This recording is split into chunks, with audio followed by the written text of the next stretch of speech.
محترم ناظرین، آج کی اس ویڈیو میں آپ کو دنیا کے سب سے بدترین اور بدبخت حکمران کے بارے میں بتاؤں گی، یعنی فرعون کے بارے میں۔ آپ کو فرعون کے بارے میں معلومات فراہم کی جائیں گی اور یہ بھی بتایا جائے گا کہ فرعون کون تھا، فرعون کو فرعون کیوں کہا جاتا ہے، اور فرعون مصر کا بادشاہ بننے سے پہلے کیا کام کیا کرتا تھا، اور یہ بھی کہ فرعون مصر کا بادشاہ کیسے بنا، اور فرعون نے خود کو خدا ثابت کرنے کے لیے کیسے بنی اسرائیل کے لوگوں کو جاہل بنا دیا تھا، اور پھر کیسے فرعون نے خدائی کا جھوٹا دعویٰ کیا اور کیسے مصر کا جھوٹا خدا بن بیٹھا۔ آج کی اس ویڈیو میں تمام معلومات آپ کو قرآن و حدیث کی روشنی میں دی جائیں گی، لہٰذا ان تمام معلومات سے مستفید ہونے کے لیے اس ویڈیو کو آخر تک لازمی دیکھیے گا۔ محترم ناظرین، وہ فرعون جس کا ذکر قرآن پاک میں ملتا ہے، جو حضرت موسیٰ علیہ السلام کے دور میں پایا جانے والا فرعون تھا، مورخین نے اس کا نام قبوس تحریر کیا ہے اور بعض اسے رامسیس ثانی قرار دیتے ہیں۔ اس بدبخت کا تعلق قبیلہ قبطیہ سے تھا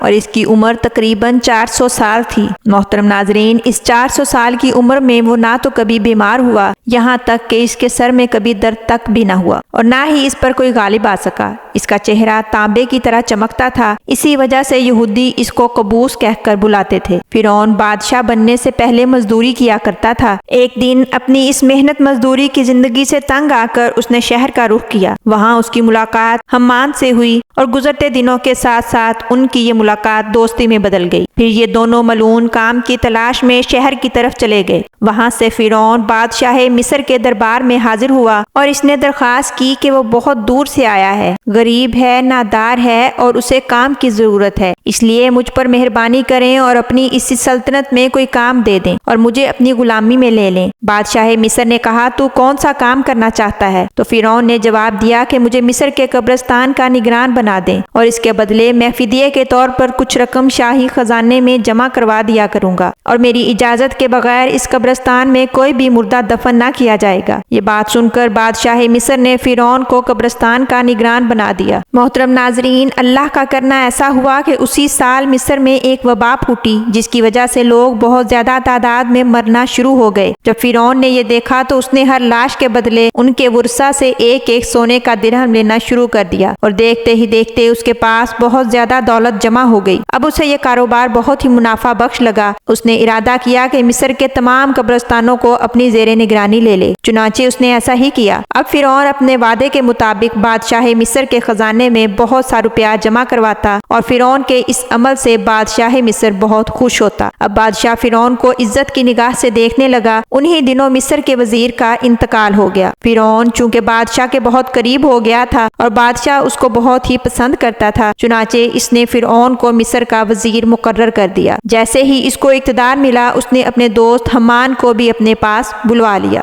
فرعون نے حمان سے کہا کہ میرا دل چاہتا ہے کہ میں خدائی کا دعویٰ کروں اور تمام لوگ میرے آگے سجدہ ریز ہو جائیں۔ یہ سن کر حمان نے اسے مشورہ دیا کہ اس عمل کی تکمیل کے لیے سب سے پہلے بنی اسرائیل کو اپنے ہاتھ میں لے اور ان کے دل جیت لے۔ اس پر فرعون حیران ہوا کہ ایسا کیوں کر ممکن ہوگا، کیونکہ وہ تمام لوگ اس وقت حضرت یوسف علیہ السلام اور حضرت یعقوب علیہ السلام کے دین کو ماننے والے تھے، اور وہ کیسے اپنے دین کو چھوڑ کر اس کی عبادت کرتے اور کیوں اپنا خدا مانتے۔ اب فرعون نے حمان سے کہا کہ کوئی ایسی تدبیر نکالو کہ اس خواب کی تکمیل ہو سکے جو میں نے دیکھا ہے۔ تو حمان نے مشورہ دیا کہ بادشاہ مصر سے بات کرو اور کہو کہ میں چاہتا ہوں کہ مصر کے تمام لوگوں کی خواہشات کو مفت میں پورا کروں اور ان کی ضروریات خود پوری کروں گا۔ بادشاہ مصر نے فرعون کی اس درخواست کو منظور کر لیا، چنانچہ 1 سال کے لیے مصر کے تمام لوگوں کو یہ رعایت فراہم کر دی گئی، اور فرعون نے تمام رقم بادشاہ کے خزانے میں جمع کروا دی، اور پورے مصر میں یہ اعلان کروا دیا کہ ہم نے پورے سال کے اخراجات کی رقم بادشاہ مصر کے خزانے میں جمع کروا دی ہے، اور اگلے 2 سال کی رقم کی فراہمی کی درخواست بھی دے دی ہے، اور وہ قبول بھی ہو گئی ہے۔ یہ اعلان سنتے ہی تمام لوگ تو فرعون کے گرویدہ ہو گئے اور فرعون کی ترقی کے لیے دن رات دعائیں مانگنے لگے۔ محترم ناظرین، اللہ کا کرنا ایسا ہوا کہ ایک طرف تمام اہل مصر فرعون کے اس عمل سے بہت ہی زیادہ خوش تھے، اور ادھر مصر کا بادشاہ اپنی طبعی موت مر گیا۔ چنانچہ محترم ناظرین، اس وقت بادشاہ کا کوئی بھی وارث نہ تھا جو اس تخت پر بیٹھتا اور اس کی بادشاہت کو سنبھالتا۔ 3 روز کے سوگ و عیادت کے بعد لوگ بادشاہ مصر مصر کے دربار میں جمع ہوئے اور یہ سوچ بچار شروع ہو گئی کہ مصر کا بادشاہ کون بنے گا، کیونکہ بادشاہ کے بغیر تو ملک نہیں چل سکتا، کیونکہ ان دنوں فرعون نے لوگوں کے قرضے معاف کروا کے 3 سال کا خرچ اپنی طرف سے لوگوں کو دینے کے لیے شاہی خزانے میں جمع کروایا تھا، تو لوگ اس کی اس نیکی کی وجہ سے اس کے گرویدہ ہو چکے تھے، لہٰذا انہوں نے اسی بدبخت فرعون کو ہی شاہی تخت پر بٹھا دیا۔ اس طرح سے یہ ملعون مصر کا بادشاہ بن بیٹھا، کیونکہ لوگ گمان کرنے لگے تھے کہ یہ بہت نیک اور خیر خواہ ہے اور رایا کا ہمدرد ہے، ہمارا بہت خیال رکھے گا۔ اب بادشاہ بننے کے بعد فرعون نے حامان کو اپنا وزیر مقرر کر دیا۔ اب فرعون نے حامان سے کہا، چونکہ میں بادشاہ مصر ہوں، پورا ملک میرے قبضے میں ہے، اب کوئی ایسی تدبیر نکالو کہ سب لوگ مجھے اپنا خدا تسلیم کرنے لگیں۔ تو بدبخت حامان نے کہا کہ اس مقصد کی تکمیل کے لیے تمام علماء دین کو اسلام کی تبلیغ سے روک دیا جائے۔ لوگوں میں تبلیغ کا کام رک جانے سے یہ لوگ اپنے مذہب سے دور ہو جائیں گے اور ان کی آئندہ آنے والی نسل دین سے بے خبر اور جاہل پیدا ہوگی۔ لہٰذا اب فرعون نے حکم جاری کر دیا کہ مصر میں درس و تدریس کا کام بند کر دیا جائے، اور کہا گیا کہ اگر کوئی درس و تدریس کا کام کرے گا تو اسے قتل کر دیا جائے گا۔ فرعون کا حکم صادر ہوتے ہی مصر کے لوگوں نے پڑھنا لکھنا بند کر دیا، اور وقت گزرنے کے ساتھ ساتھ یہ لوگ علم سے دور ہو گئے اور جہالت کا شکار ہو گئے۔ یہ لوگ بالکل جانوروں کی مانند جاہل ہو گئے اور اپنے معبود حقیقی کو بھول بیٹھے۔ اب فرعون نے حکم دیا کہ اپنے اپنے گھروں میں بت بنا کر رکھیں اور اس کی عبادت کیا کریں۔ چنانچہ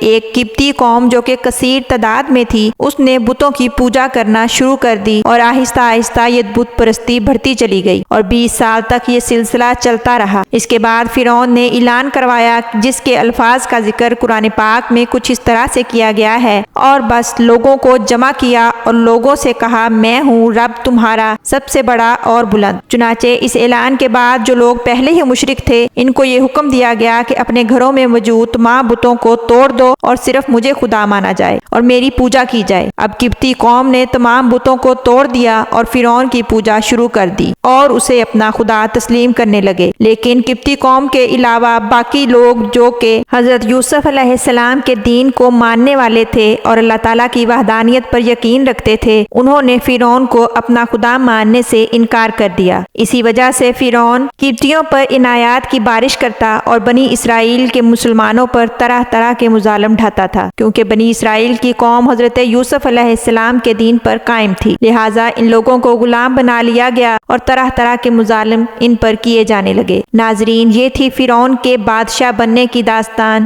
امید کرتی ہوں کہ آپ کو آج کی یہ ویڈیو پسند آئی ہوگی۔ اس ویڈیو کو لائک کیجئے، دوسروں کے ساتھ شیئر کیجئے، چینل کو سبسکرائب کر کے بیل آئیکن کو ضرور پریس کر دیجئے گا تاکہ میری ہر نئی آنے والی ویڈیو کا نوٹیفیکیشن بر وقت آپ کو مل سکے۔ کمنٹ باکس میں اپنی قیمتی آراء کا اظہار ضرور کیجئے گا۔ حاضر ہوں گی ایک نئی ویڈیو کے ساتھ، تب تک کے لیے اجازت دیجئے۔ اللہ حافظ۔